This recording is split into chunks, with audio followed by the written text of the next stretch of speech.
हमारे इस चैनल मैथिली गंगा को लाल बटन दबाकर सब्सक्राइब करें व घंटी के निशान का बटन दबाएं ताकि सभी नए वीडियो आप तक तुरंत पहुंचे बिल्कुल मुफ्त।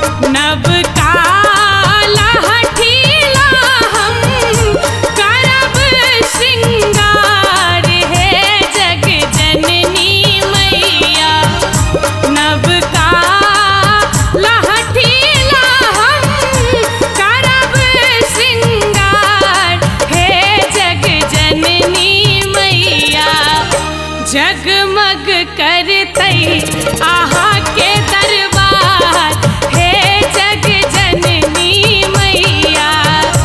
जगमग करतई आहा के दरबार हे जग जननी मैया।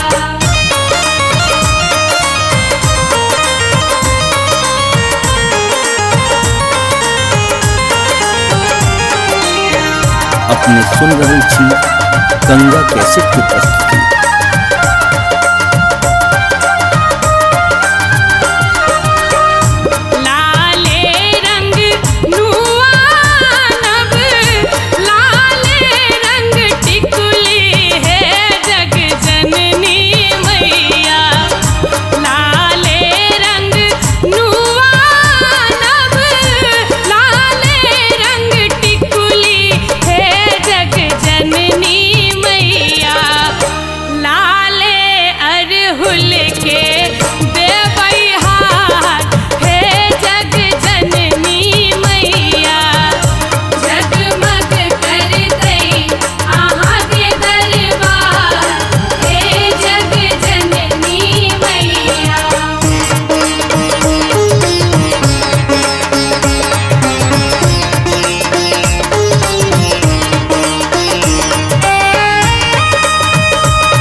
अपने सुन रही थी गंगा कैसेट की प्रस्तुति।